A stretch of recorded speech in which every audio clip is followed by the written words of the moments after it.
नमस्कार दोस्तों।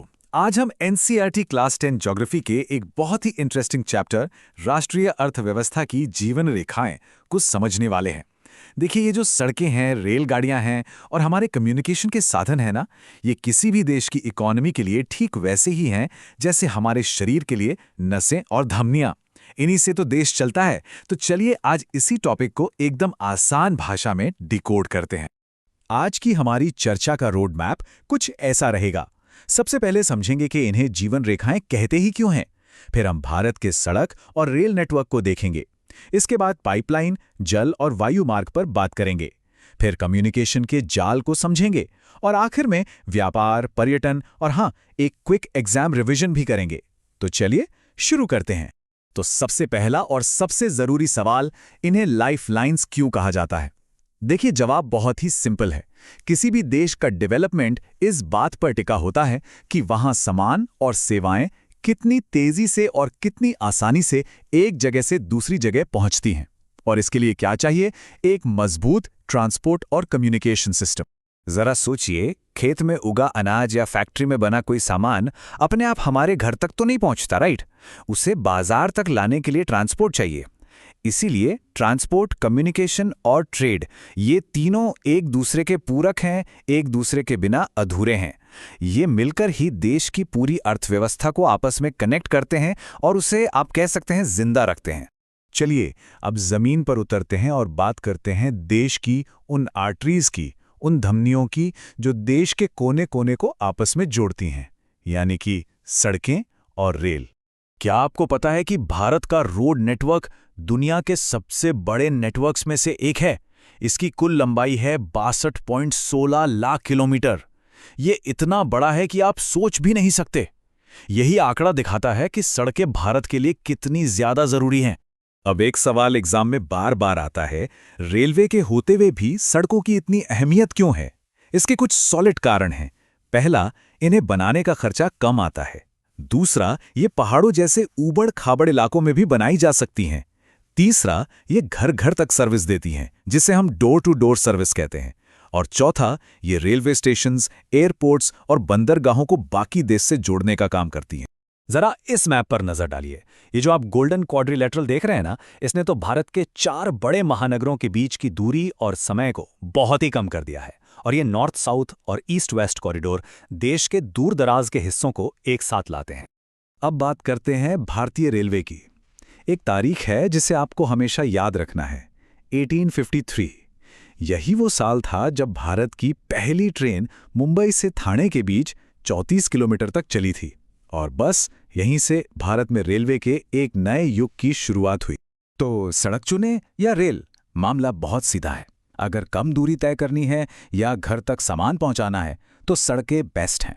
लेकिन जब बात लंबी दूरी की हो या बहुत भारी भरकम सामान भेजना हो तो रेलवे ही परिवहन का मुख्य साधन है। हाँ, ये बात और है कि मुश्किल पहाड़ी इलाकों में रेल लाइन बिछाना बहुत कठिन होता है। वहां सड़कें ही एकमात्र सहारा हैं। अच्छा, सड़क और रेल तो हो गए, पर कहानी यहीं खत्म नहीं होती। कुछ और भी लाइफलाइंस हैं जो बहुत स्पेशलाइज्ड हैं पर उतने ही जरूरी हैं। चलिए बात करते हैं पाइपलाइंस, जल मार्ग और वायु मार्ग की। अब आते हैं पाइपलाइंस पर। ये कच्चे तेल, पेट्रोल और गैस को सीधे रिफाइनरी और फैक्ट्रियों तक पहुंचाने का सबसे एफिशिएंट तरीका है। इनका सबसे बड़ा फायदा ये है कि सामान को बार बार उतारने चढ़ाने का झंझट खत्म हो जाता है, जिससे बर्बादी और देरी दोनों ही कम होते हैं। भारत में 3 मुख्य पाइपलाइन नेटवर्क हैं, असम से कानपुर तक, गुजरात के सलाया से जालंधर तक और मशहूर HVJ गैस पाइपलाइन। अच्छा, एक सवाल है, अगर आपको कोई बहुत भारी सामान भेजना हो तो सबसे सस्ता, सबसे ज्यादा फ्यूल एफिशिएंट और सबसे इको फ्रेंडली तरीका कौन सा होगा? इसका जवाब है वाटरवेज, यानी जलमार्ग। इसीलिए भारत में कई नदियों और नहरों को राष्ट्रीय जल मार्ग का दर्जा दिया गया है। भारत के पास एक बहुत लंबी कोस्टलाइन यानी समुद्री तटरेखा है, जिस पर 12 बड़े और कई छोटे छोटे बंदरगाह हैं। ये पोर्ट्स इतने जरूरी क्यों हैं? अंदाजा लगाइए। हमारे देश का 95%, जी हाँ, 95% विदेशी व्यापार इन्हीं के जरिए होता है। ये एक तरह से भारत के लिए दुनिया की अर्थव्यवस्था में खुलने वाले दरवाजे। और आखिर में एयर ट्रैवल, ये परिवहन का सबसे तेज और सबसे प्रतिष्ठित साधन है। खासकर नॉर्थ ईस्ट के राज्यों जैसे मुश्किल इलाकों के लिए तो ये किसी वरदान से कम नहीं। जहां ऊंचे ऊंचे पहाड़, घने जंगल और अंतर्राष्ट्रीय सीमाएं हैं। तो अभी तक हमने बात की सामान और लोगों के मूवमेंट की। अब बात करते हैं इंफॉर्मेशन के मूवमेंट की, यानी सूचना के प्रवाह की, जो हमारी इकोनॉमी का एक तरह से नर्वस सिस्टम है। देखिए, कम्युनिकेशन को हम मोटे तौर पर दो हिस्सों में बांट सकते हैं। एक है पर्सनल और दूसरा है मास कम्युनिकेशन। पर्सनल में आता है हमारा इंडियन पोस्टल नेटवर्क, जो दुनिया में सबसे बड़ा है, और हमारा टेलीकॉम नेटवर्क।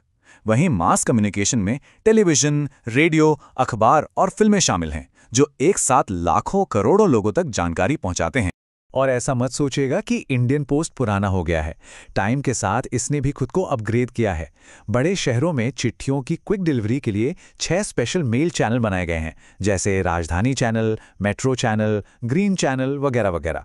ये दिखाता है कि सिस्टम कैसे मॉडर्न हो रहा है। तो हमने इतने सारे ट्रांसपोर्ट और कम्युनिकेशन नेटवर्क्स की बात कर ली, पर इन सबका असली मकसद क्या है? इनका मकसद है देश के अंदर और बाहर व्यापार को आसान बनाना और टूरिज्म से देश की कमाई बढ़ाना। चलिए इसे भी समझते हैं। इंटरनेशनल ट्रेड का सीधा सा मतलब है देशों के बीच सामान का लेन देन। और यहाँ एक लाइन है जो एग्जाम के लिए बहुत जरूरी है। किसी भी देश का इंटरनेशनल ट्रेड उसका इकोनॉमिक बैरोमीटर माना जाता है। मतलब आप किसी देश के ट्रेड को देखकर उसकी आर्थिक सेहत का अंदाजा लगा सकते हैं। अब एक और जरूरी कॉन्सेप्ट है, बैलेंस ऑफ ट्रेड। ये किसी देश के एक्सपोर्ट और इंपोर्ट के बीच का फर्क होता है। लॉजिक सिंपल है, जब हम बेचते ज्यादा हैं और खरीदते कम, मतलब एक्सपोर्ट ज्यादा और इंपोर्ट कम, तो ये हमारे लिए फायदेमंद है। इसे कहते हैं फेवरेबल बैलेंस ऑफ ट्रेड। और जब इसका उल्टा होता है तो वो अनफेवरेबल कहलाता है। तो भारत दुनिया को क्या बेचता है और क्या खरीदता है? हम मुख्य रूप से जेम्स एंड ज्वेलरी, केमिकल्स, खेती के प्रोडक्ट्स एक्सपोर्ट करते हैं, और सबसे ज़रूरी हमारा आईटी सेक्टर, जो आज दुनिया में भारत की पहचान है। और हम इंपोर्ट क्या करते हैं? कच्चा तेल यानी पेट्रोलियम, मेटल्स और इलेक्ट्रॉनिक सामान। अब आप सोच रहे होंगे कि टूरिज्म का ट्रेड से क्या लेना देना? टूरिज्म भी एक तरह का व्यापार ही है। जब विदेशी टूरिस्ट आते हैं तो वो विदेशी मुद्रा लाते हैं। इससे हमारे लोकल हैंडीक्राफ्ट्स को सपोर्ट मिलता है, नेशनल इंटीग्रेशन बढ़ता है और दुनिया हमारे कल्चर को बेहतर तरीके से समझती है। ओके, तो अब तक हमने पूरा चैप्टर अच्छे से समझ लिया है। चलिए, अब वक्त है एक फाइनल, एकदम exam focused rapid fire revision का। ये वो पॉइंट्स हैं जो आपको बिल्कुल नहीं भूलने हैं। चलिए फटाफट सब कुछ दोहराते हैं। पॉइंट 1, ट्रांसपोर्ट, कम्युनिकेशन और ट्रेड तीनों एक दूसरे के पूरक हैं। पॉइंट 2, मुश्किल इलाका, जवाब है सड़कें। पॉइंट 3, लंबी दूरी और भारी सामान, तो फिर रेलवे ही मुख्य साधन है।